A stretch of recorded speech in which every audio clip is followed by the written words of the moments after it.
A 12-year-old boy visited my practice presenting the following problem. Both of his mandibular canines were impacted. It was decided that these canines would be surgically exposed and guided to their physiological position by means of fixed orthodontic appliances. That, of course, is the common braces. His parents requested to avoid orthodontic treatment on the upper dental arch because they felt it was not necessary. Of course, I had to comply with that request. I referred the boy to his dentist in order to extract the remaining primary canines, and then the orthodontic treatment started. These were his initial photographs. Class 1 occlusion on both sides. Some spaces were present on the upper and the lower dental arches.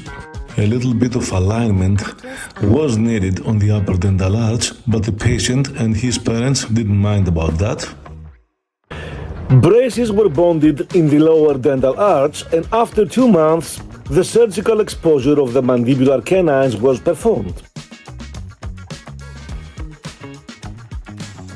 Music licensing reimagined.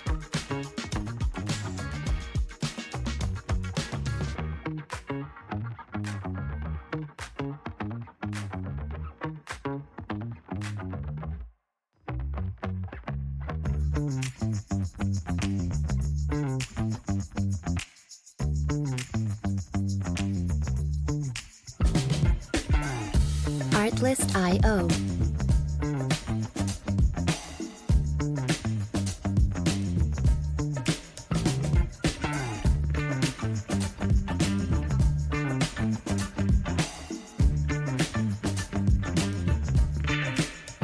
Finally, 28 months after the surgical exposure, the fixed appliances were removed.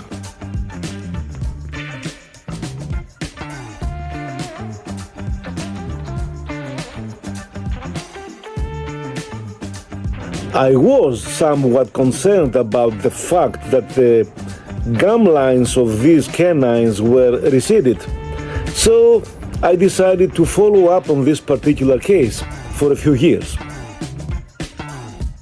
Artlist.io.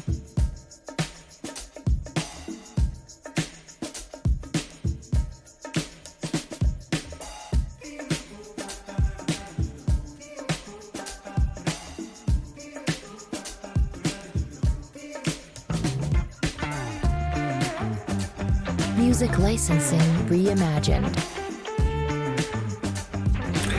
There he was, a handsome young man.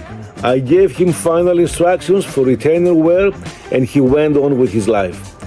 At that time, I decided to remove the lower fixed retainer and ask him to use only the removable Essex one because I was worried that the lower fixed retainer was pulling the lower right canine a little bit lingually. So I thought that he was better off without it. And that was all.